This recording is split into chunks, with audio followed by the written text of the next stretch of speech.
मैं विपिन सिंह फिर से आपके सामने हूं, लेके आया हूं लेक्चर नंबर।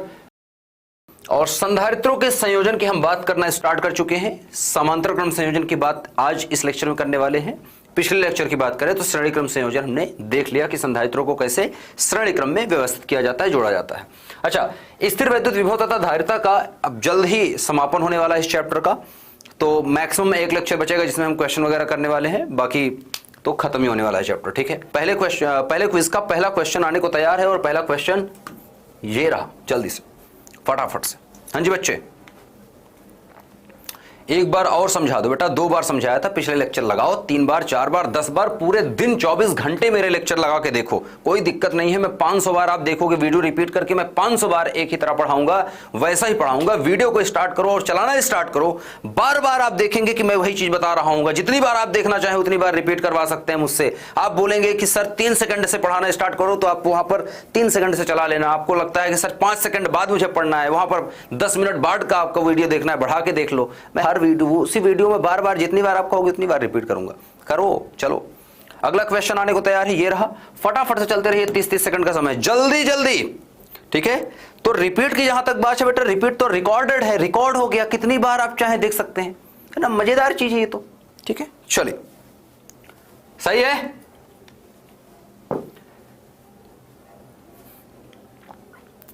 हाँ बिल्कुल बिल्कुल, बहुत बहुत धन्यवाद बेटा सभी बच्चों को बहुत सारा प्यार मेरे तरफ से। और आप सफल हों, आपकी जो भी सपने हैं वो पूरा करें, आप अपने अपने मंजिल पर प्राप्त करें, है ना। उज्जवल भविष्य हो आपका, जो भी आप सोचे हैं अपने लिए, अपने घर वालों के लिए, अपने माता पिता के लिए, वो करके दिखाएं, आप बन सकें।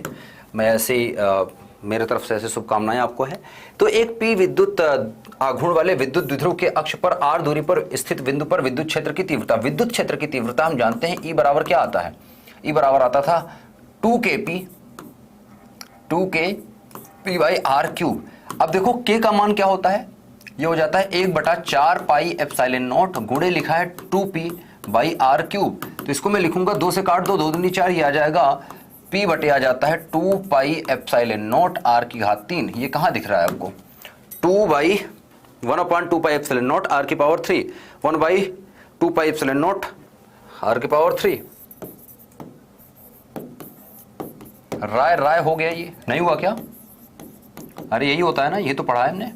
ठीक है, चलिए, अगर ये हो गया सही है तो आगे चलते हैं, फिर मजेदार तरीके से आगे बढ़ो जल्दी से। अगला क्वेश्चन ये रहा, एक विद्युत द्विध्रुव को एक समान विद्युत क्षेत्र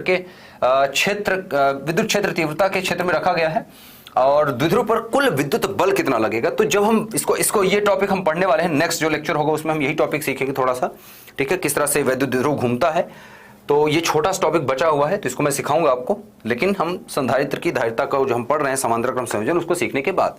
अच्छा, इसमें द्विध्रुव के दिग विन्यास पर निर्भर करता है सदैव, तो इसका आंसर बी होगा। क्यों होगा, कैसे होगा? अगर आप पढ़ के आना चाहें तो पढ़ के आएंगे। ये आपको क्वेश्चन इसलिए दिया गया है ताकि आप ये टॉपिक जो है पढ़ के आइएगा कि द्विध्रुव पर लगने वाला बल आघूर्ण जो होता है या द्विध्रुव को घुमाने में किया गया कार्य जो होता है, ये आना, तो ये पढ़ के आना, ये आपका एक तरह का होमवर्क है बेटा। ठीक है, अब ये कैसे जीरो है मैं आपको समझाऊंगा नेक्स्ट लेक्चर में। ठीक है, राय तरीके से समझाऊंगा। तो ये आपका पहले से आपको बता दिया कि अगला टॉपिक जो हम पढ़ेंगे वो ये पढ़ेंगे, और इसलिए आपको ये पढ़ के आना है। ठीक है, संडे को टीचर्स डे भी है, बिल्कुल बिल्कुल बिल्कुल। अच्छा, संधारित्रों का संयोजन हम सीख रहे हैं। संधारित्रों का संयोजन में हमने एक पहला प्रकार का संयोजन सीख लिया है। दूसरे प्रकार का संयोजन जो कि समांतर क्रम संयोजन है, समांतर क्रम संयोजन हम सीखने वाले हैं। ठीक है, श्रेणी क्रम संयोजन हमने सीख रखा है, समांतर क्रम संयोजन की हमें बात करनी है। अब समांतर क्रम संयोजन क्या है, तो कल श्रेणी क्रम हमने सीखा था, आज समांतर क्रम सीखना है। तो 3 संधारित्र ले लेते हैं पहले और इनको ऐसा लगाना पड़ेगा। देखो समांतर क्रम जोड़ने का तरीका क्या है, जैसे 3 अलग अलग लाइन में आप खड़े हो जाएं तो आप कहेंगे समांतर। समांतर रेखाओं का मतलब क्या होता है, जैसे एक रेखा ये है, एक रेखा ये है, एक रेखा ये है, तो ये समांतर रेखाएं हैं। कैसी है, समांतर रेखाएं होगी दोनों, इधर जाए कोई दिक्कत नहीं। समांतर रेखाएं, समांतर है ना, समांतर है क्योंकि समान अंतर है, समान दूरी पर है, इस तरह समान अंतर, समांतर। ठीक है, समांतर रेखाएं जैसे होती है, तो वैसे ही संधारित्र को एक दूसरे के नीचे 3 अलग अलग लाइनों में लगा देते हैं।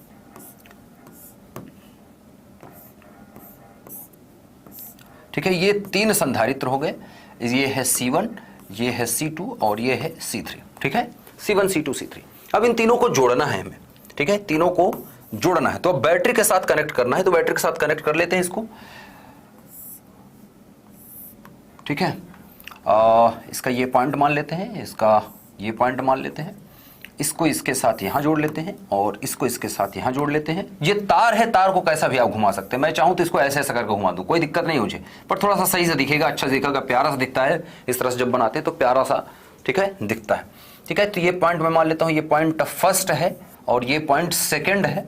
फर्स्ट और सेकंड पॉइंट पर हमने सभी को, देखो तीनों जो जुड़े हैं संधारित्र, पहला दूसरा तीसरा, तीनों दो बिंदुओं के बीच में जुड़े हैं, पहले और दूसरे। अब ऐसा करता हूं, पहले और दूसरे बिंदु के बीच में एक जोड़ देते हैं बेटा बैटरी, एक बैटरी जोड़ देते हैं। आ जाओ,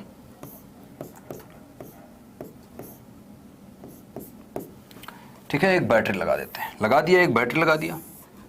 बैटरी वगैरह कक्षा 10वीं में भी आपने पढ़ा है।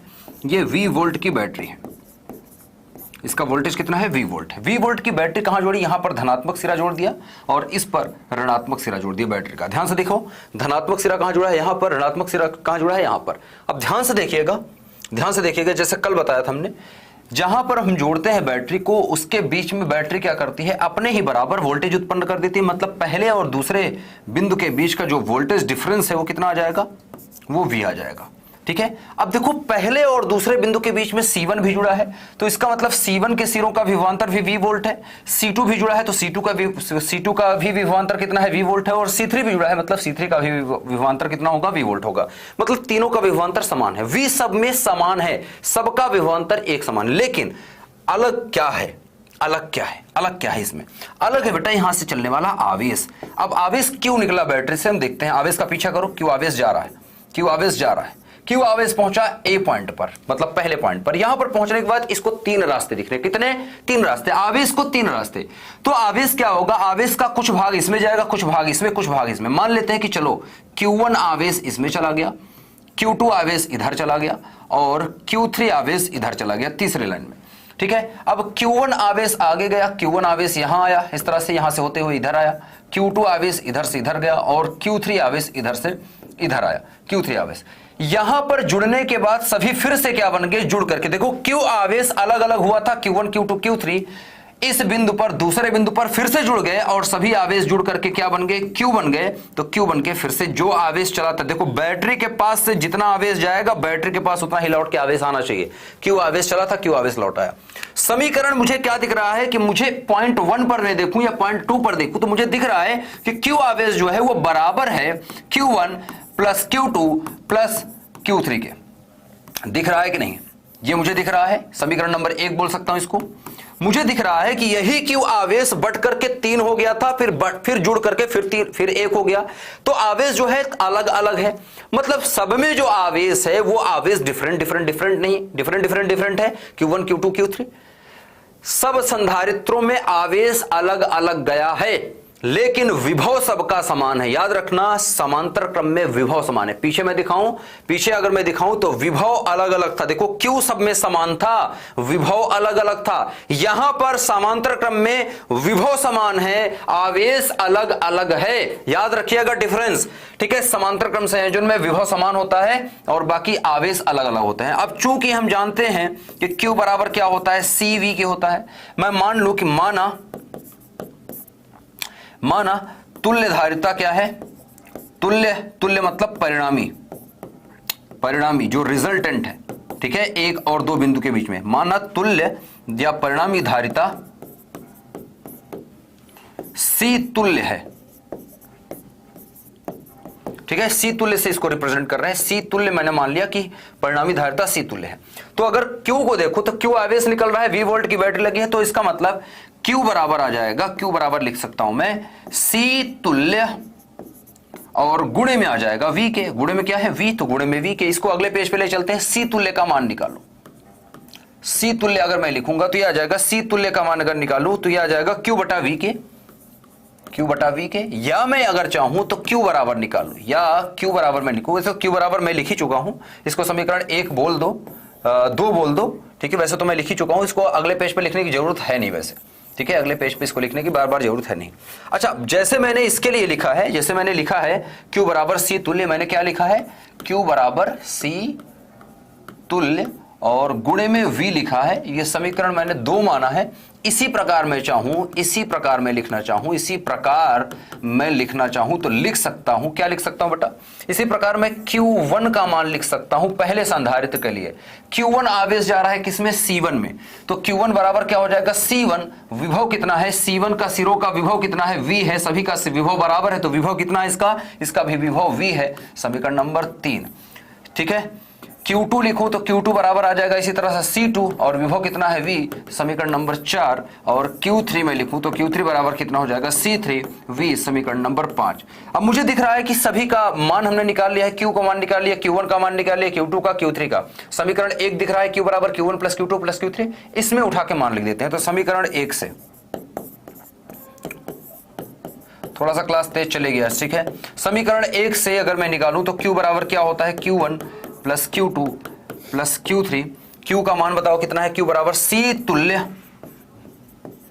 गुणे में V लिखा है बराबर है C1V plus C2V plus C3V। सब में विभव समान है, विभव को कॉमन ले लो। इसको मैं लिखूं तो विभव कॉमन आ जाएगा, V को कॉमन ले लेंगे, ये हो जाएगा C तुल्य और गुणे में V बराबर आ जाएगा, V को कॉमन ले लिया, अंदर क्या बचा? C1 plus C2 plus C3। C1 plus C2 plus C3। मुझे दिख रहा है कि यहां से V से V कैंसिल आउट हो गया, हमारे पास आ गया है C तुल्य बराबर आ गया है C1 plus C2 plus C3 के। बात समझ में आ रही है क्या? थोड़ा सा तेज चलेंगे बेटा, आप काफ़ी दिनों से हम पढ़ रहे हैं तो बेसिक चीज़ें जब पढ़ा रखी है तो थोड़ा सा आप स्पीड को बढ़ाना पड़ेगा। जरूरी है स्पीड को बढ़ाना पड़ेगा, ठीक है। तो स्पीड को बढ़ाना पड़ेगा और आसान भी है, बहुत ही आसान है, ईजी है। तो C तुल्य बराबर C1 plus C2 plus C3 और ये तुल्य धारिता आ गई, यही हमें निकालना था, यही हमें निकालना था। यहाँ पर यदि हम बात करें कि अगर n धारिता, यदि n संधारित्र, जैसे हमने कल किया था, यदि n संधारित्र संयोजित हों, संयोजित मतलब जुड़े हों, संयोजित हों तो क्या आ जाएगा? C तुल्य का मान अगर निकालेंगे तो C तुल्य बराबर आ जाएगा C1 plus C2 plus C3 plus dash dash dash dash dash कितना हो जाएगा? प्लस CN, n बार, ठीक है। n बार सब तक सबको जोड़ देंगे। n संधारित्र है तो n संधारित्र का संख्या n है।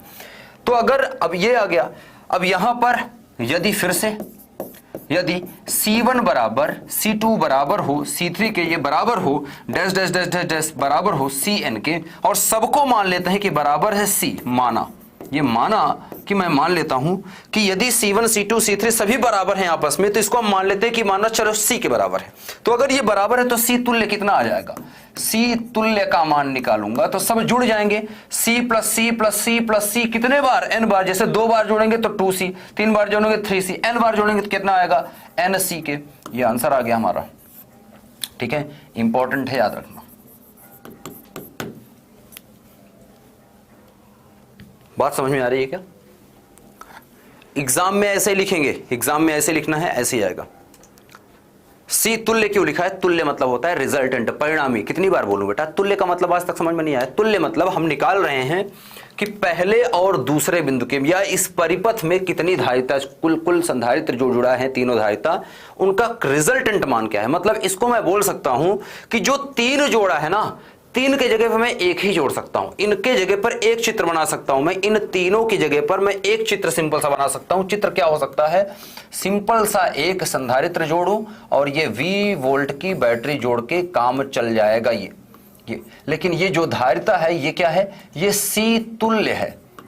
अब C तुल्य का मान हमने निकाल रखा, ये पहला पॉइंट है और ये दूसरा पॉइंट, तो इसी से ये चित्र बनाएंगे, ठीक है। तो ये जो तीनों को जोड़ करके काम कर रहे हैं, ये तीनों जो मिल करके काम कर रहे हैं, ये अकेला ही उतना काम कर रहा है। तो C तुल्य इनका रिजल्टेंट है, रिजल्टेंट, ठीक है। तो रिजल्टेंट आ गया तो ऐसे बना देंगे। तो जो 3 को मिला करके, जो 3 मिल करके काम कर रहे हैं, पहले और दूसरे बिंदु के बीच में जो तीनों जुड़े हैं, इनका काम अकेले एक संधारित्र कर सकता है। जैसे कि एग्जांपल मैं दिखाता हूं। चलिए ये प्रश्न करते हैं, एक क्वेश्चन करते हैं, इस क्वेश्चन से समझ में आएगा आपको। एक छोटा सा क्वेश्चन देखिए, एक क्वेश्चन देखते हैं, ठीक है। एक क्वेश्चन देखते हैं। क्वेश्चन कुछ ऐसा सा है बेटा, क्वेश्चन कुछ ऐसा सा। पहले सिंपल सा क्वेश्चन लगाते हैं, ठीक है। मैं 2 संधारित्रों को अगर, या 3 संधारित्रों को चलो जोड़ लेते हैं। ये जोड़ लिया तीनों संधारित्रों को। और यहां से इसको बैटरी लगा दिया, इस तरह से बैटरी लगी है मान लो, ठीक है। ये मान लो 10 वोल्ट की बैटरी लगी है, ये मान लो 4 फैरेड का है, ये भी 4 फैरेड का है, माइक्रो फैरेड ना लिख के सिर्फ 4 फैरेड लिख रहा हूं मैं, 4 फैरेड का है। अब अगर मैं तुल्य निकालना चाहूं, जैसे ये मिल करके कितना काम कर रहे हैं मुझे निकालना है, जैसे ये मान लो पहला बिंदु है, ये दूसरा बिंदु, 2 बिंदु के बीच में ये जुड़े हैं, तो अगर मुझे तुल्य संधारित्र लिखना है तो C तुल्य बोलूं, और तुल्य किसके किसके बीच में निकाल रहा हूं, या इसको मैं चाहूं तो लिख सकता हूं C 1 और 2 बीच, 1 और 2 पॉइंट के बीच में निकाल रहा हूं ना, तो C12 लिख सकता हूं, और सभी बराबर है, कितने हैं 3 है, ठीक है, कितने हैं 3, NC लिखते हैं ना, तो N का मान कितना है 3, नंबर कितने हैं 3, कितने कितने हैं सभी 4 के हैं, तो 4 3 12, मतलब C तुल्य का मान जो आ रहा है वो आ रहा है 12 फैरेड। अर्थात कि अगर मैं इन तीनों को हटा करके सिर्फ और सिर्फ एक संधारित्र लगा दूं 12 फैरेड का, तो जो बैटरी के साथ जुड़ करके ये 3 काम कर रहे थे, ये अकेला उतना ही काम करेगा 10 वोल्ट की बैटरी जोड़ दे तो जो ये 3 मिलके काम कर रहे थे और ये अकेला जो है सेम काम कर रहे हैं दोनों, वो 3 मिल करके 4 के, और ये अकेला एक 12 माइक्रोफैरेड का 12 फैरेड का, दोनों काम जो है सेम करेंगे, बस वो 3 लगे हैं, उनका मतलब उनका रिजल्टेंट निकल के आ गया 12। तो 12 माइक्रोफैरेड का एक ही जोड़ दो ना, तो तीनों का काम एक अकेला कर रहा है। अब थोड़ा सा कठिन क्वेश्चन देते हैं आपको, थोड़ा सा प्रश्न बनाते हैं, चलो इंपॉर्टेंट क्वेश्चन करते हैं, थोड़ा सा इंपॉर्टेंट क्वेश्चन, जुड़ जाओ जल्दी जल्दी से। क्वेश्चन कुछ इस तरह से है,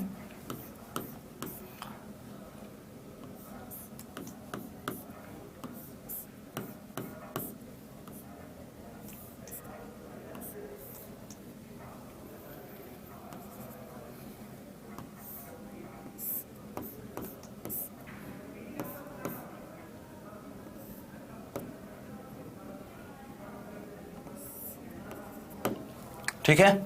तो क्वेश्चन कुछ ऐसा सा बेटा, आप देख सकते हैं। अब आपको बताना है यहां पर,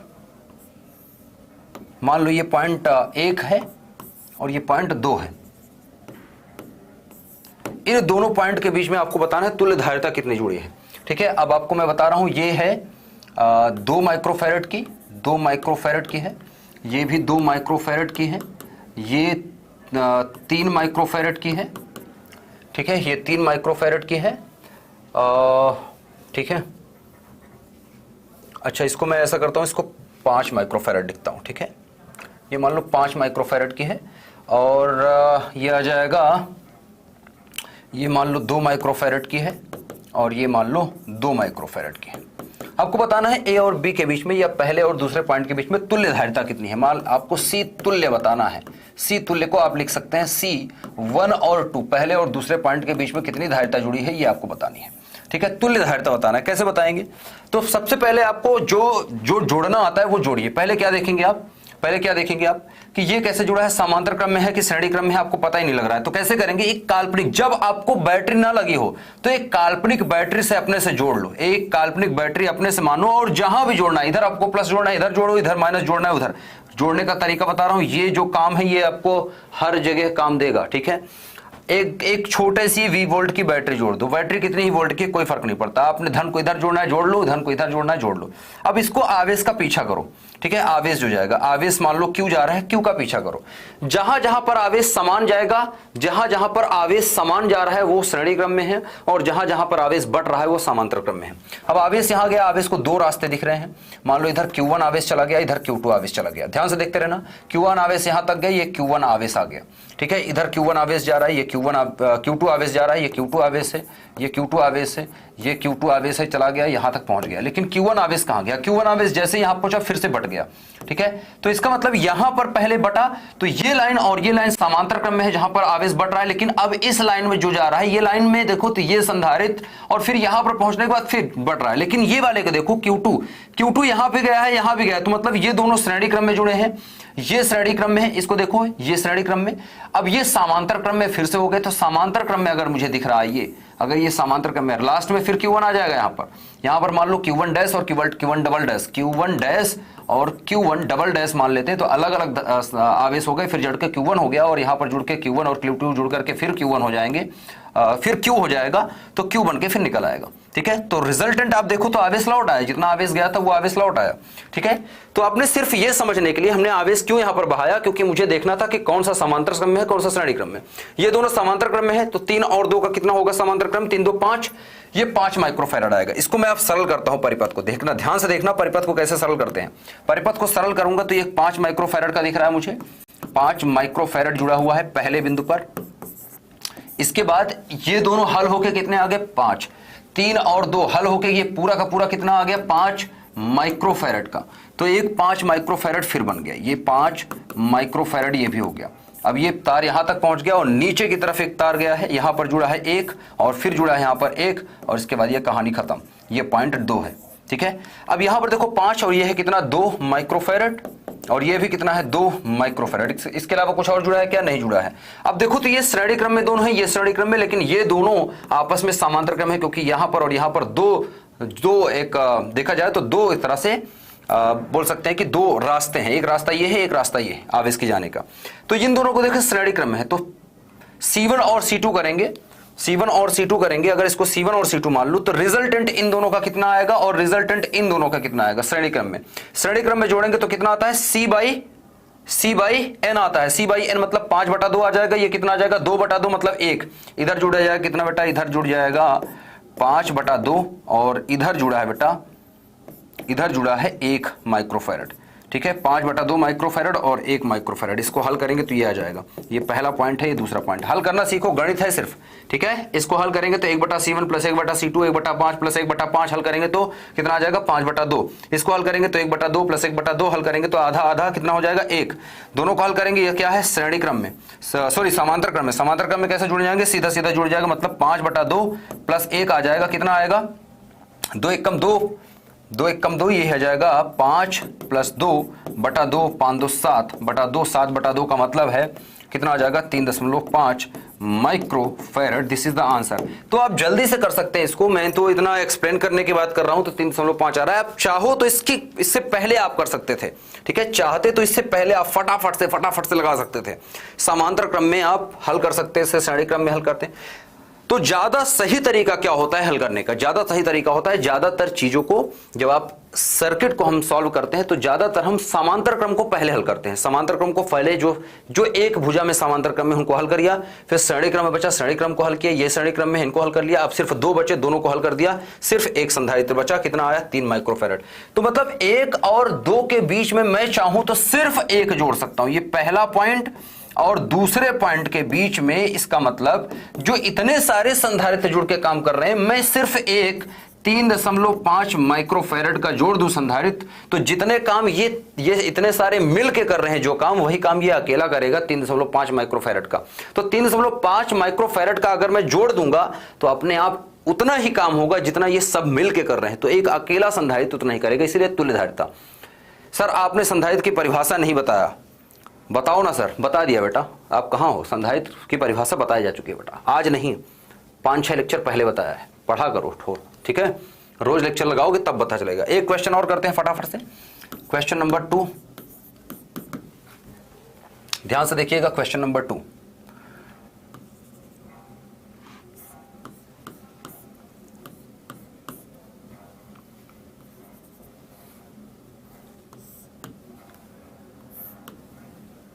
ध्यान से देखिएगा बच्चे, गलत मत करना।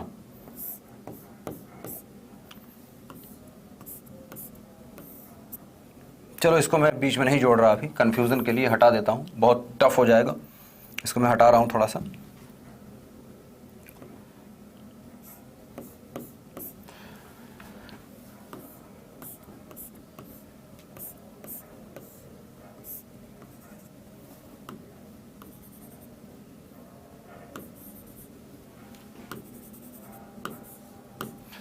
ठीक है,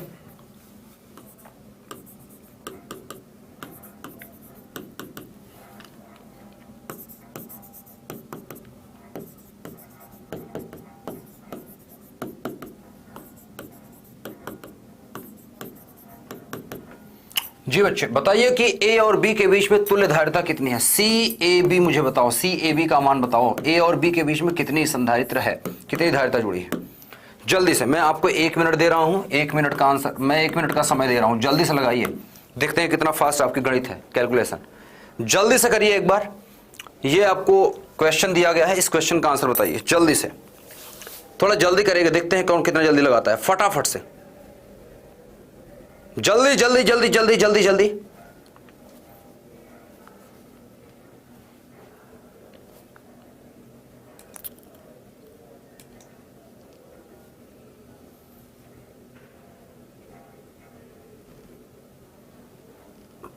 बेटा जो आप पूछ रहे हैं वो बताया जा चुका है बेटा, बुलेट वेलेट जो नाम रख रखा है, यस बच्चे, है ना, वो बताया जा चुका है। कितना आया बेटा आंसर, किसी का आया आंसर, किसका आंसर आ रहा है? 1.5 माइक्रोफेरेड, कुछ बच्चे बोल रहे हैं, कुछ बच्चे बोल रहे हैं 1.2, कुछ बच्चे बोल रहे हैं 7.4।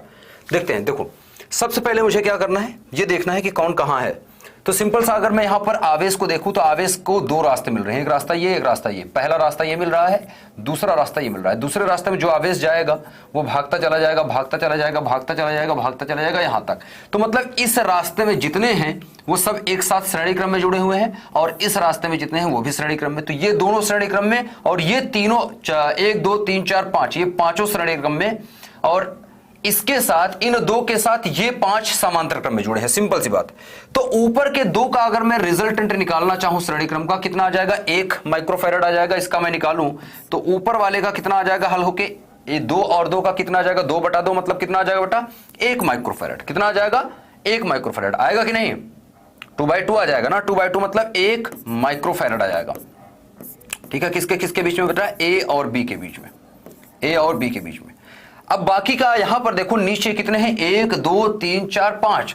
तो इसका रिजल्टेंट मैं निकालूंगा तो रिजल्टेंट कितना आएगा बेटा, इसका रिजल्टेंट अगर मुझे निकालना है तो रिजल्टेंट कितना आएगा, 1 माइक्रोफेरेड तो ये 5 है, तो क्या होता है 2/5 आ जाएगा। कितना आ जाएगा, 2/5। सिंपल सी बात, C/N होता है ना, तो सबका इसीलिए C का मान सेम दिया है, तो 2/5 करेंगे। अब ये दोनों कैसे जुड़े हैं, समांतर क्रम में। समांतर क्रम में जोड़ते हैं तो क्या आता है, CAB के बीच में मैं जोड़ूं तो यह आ जाएगा 1 माइक्रोफेरेड सीधा सीधा, और प्लस 2/5 माइक्रोफेरेड। ठीक है, 2/5 माइक्रोफेरेड। कितना आ जाएगा, 5 एकम 5, 2 7/5 माइक्रोफेरेड। तो 1 मिनट भी नहीं लगना चाहिए इस क्वेश्चन को हल करने के लिए, है ना। कितना आ रहा है बेटा, 7/5 माइक्रोफेरेड आ रहा है ना, 7/5 माइक्रोफेरेड आ रहा है कि नहीं। 7/5 का मतलब क्या है, 7/5 का मतलब क्या है, 7/5 का मतलब क्या है, 5 से भाग देखो, देखो 5 से भाग देखो, देखो 5 एकम 5 और 5 चौक 20, 1.4 आएगा। 1.2 कैसे आ रहा है, 1.3 कहां से आया, कहां से लगा रहे हो बेटा, 1 2 3 4 5 है तो 2/5 आ जाएगा। 2/5 और 1, 1 + 1 2/5 करेंगे तो कितना आएगा, 1 + 2/5 कितना होता है, 1 + 2/5 कितना होता है। 1 में 2/5 जोड़ेंगे कितना आएगा, 5 एकम 5, 2 7/5, 7/5 आ रहा है। कितना आया आंसर, 1.4 आ रहा है ना।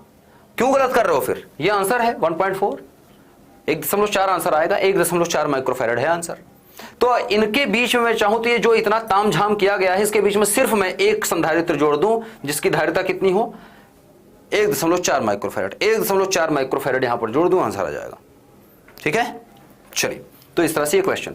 चलो लास्ट क्वेश्चन एक देता हूं आपके लिए, होमवर्क है, होमवर्क नोट करो बेटा, इसके बाद क्विज होगा। ये है homework question, homework, homework note करना। ठीक है,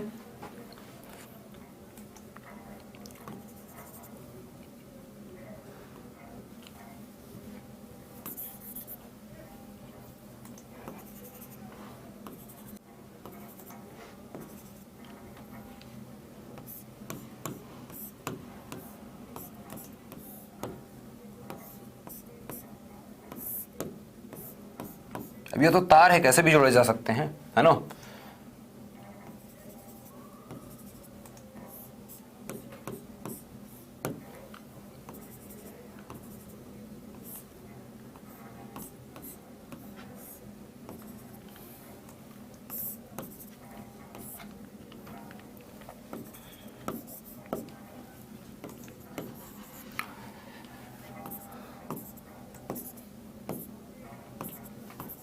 और सी का मान दे रखा है, सी बराबर दे रखा है 1 माइक्रोफैरड, सभी 1 माइक्रोफैरड के हैं, सभी सी कितने हैं, 1 माइक्रोफैरड के हैं। तो आपको बताना है सी ए बी का मान कितना होगा। ठीक है, इसको कैलकुलेट करिएगा, सी ए बी का मान आपको बताना है कितना आएगा। ठीक है, इसको टफ बनाना हो तो मैं और टफ कर सकता हूं, कहो तो टफ कर दूं, लेकिन अभी नहीं कर रहा हूं मैं, करके देखिएगा आप। ठीक है, तो बहुत ही इजी क्वेश्चन है, इसको करिएगा। ठीक है, तो इस क्वेश्चन को करिएगा, बहुत ही अच्छा क्वेश्चन है, बहुत ही मजेदार क्वेश्चन है। सी लिखा और सी का मान दे रखा है 1 माइक्रोफैरड है। आपको बताना है सी ए और बी के बीच में रिजल्टेंट कितने जुड़े हैं, कुल कितने जुड़े हैं, इसका मान आपको बताएंगे, फटाफट बताइएगा। ठीक है, तो इसको लगा के आना। फिलहाल क्विज की तरफ चलते हैं, क्विज नंबर 2 स्टार्ट। क्वेश्चन ये रहा, जल्दी से क्वेश्चन का आंसर बताइए बच्चे।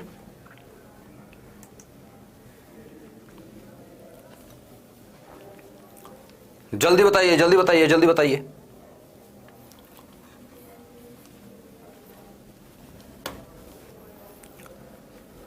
हाँ जी बच्चे,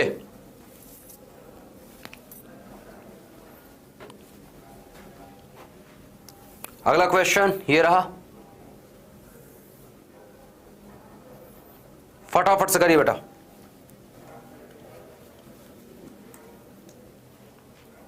बहुत मजेदार चीज पढ़ा रहा हूं, मजेदार है एकदम बेटा, दोनों क्वेश्चन। और जितने क्विज के क्वेश्चन होते हैं बेटा, सारे क्वेश्चन इंपॉर्टेंट हैं। इस इंपॉर्टेंट क्वेश्चंस को आप चाहे तो एक नोटबुक में नोट करते चले जाइए। जितने क्वेश्चन हो रहे हैं ना, मैं जितने क्वेश्चन करा रहा हूं, गारंटी है कि आपके एग्जाम में यहीं से क्वेश्चन देखने को मिलेंगे। जो मैं क्विज में क्वेश्चन करा रहा हूं ना, बाहर एक भी क्वेश्चन देखने को नहीं मिलेगा। सारा क्वेश्चन आपको, जो ऑप्शनल क्वेश्चन होंगे ना, वो सारे आपको क्विज वाले क्वेश्चन मिल जाएंगे क्विज से। ठीक है, तो संधारित्र की धारिता क्या होती है बेटा? संधारित्र की धारिता संधारित्र के आवेश और विभव से स्वतंत्र होती है, आवेश पर निर्भर करती है तथा विभव से स्वतंत्र होती है। संधारित्र की ज्यामितीय संरचना स्वतंत्र होती है। संधारित्र की दोनों चालक सतहों के मध्य के परावैद्युत माध्यम स्वतंत्र होती है। तो सिंपल सी बात है, सी बराबर होता है epsilon not a divide by D. तो अगर मैं देखूं तो ना तो विभव है ना तो आवेश है, तो ए नंबर करेक्ट हो जाएगा। ठीक है, आवेश और विभव दोनों से स्वतंत्र होती है। ठीक है, तो आवेश और विभव दोनों पर निर्भर नहीं करती, सिंपल सी बात है। तो ए इज द करेक्ट आंसर। बात समझ में आई? ज्यामितीय संरचना से स्वतंत्र नहीं होती। ठीक है, गोलाकार और समांतर प्लेट संधारित्र बनाने का रीजन यही है। ठीक है, क्योंकि ज्यामितीय संरचना उसकी होती है, डी और ए पर निर्भर कर रही है। ठीक है, अगले की बात करें तो अगला है समांतर प्लेट संधारित्र की धारिता निर्भर किस पे करती है? तो किस पर निर्भर करती है? धातु के प्रकार पर नहीं करती, धातु की मोटाई पर नहीं करती, प्लेटों के मध्य आरोपित विभवांतर पर नहीं करती, अभी तो दिखाया। ठीक है, प्लेटों के मध्य दूरी पर करती है। तो D is the correct answer, D is the correct answer. क्योंकि हमने अभी अभी दिखाया आपको, सी बराबर होता है epsilon not a divide by D. दूरी के व्युत्क्रमानुपाती होती है, दूरी घटेगी, प्लेटों के बीच की दूरी जितनी कम रहेगी, संधारित्र की धारिता उतनी ज्यादा होगी। तो दूरी घटेगी तो सी बढ़ेगी, सिंपल सी बात है। ठीक है, तो इस तरह से दोनों क्वेश्चन को होता है आंसर करेक्ट। जल्दी से, अगर मजा आया तो राय करने का यही टाइम है। जल्दी से राय करो, और फिर अगले लेक्चर में फिर मिलेंगे।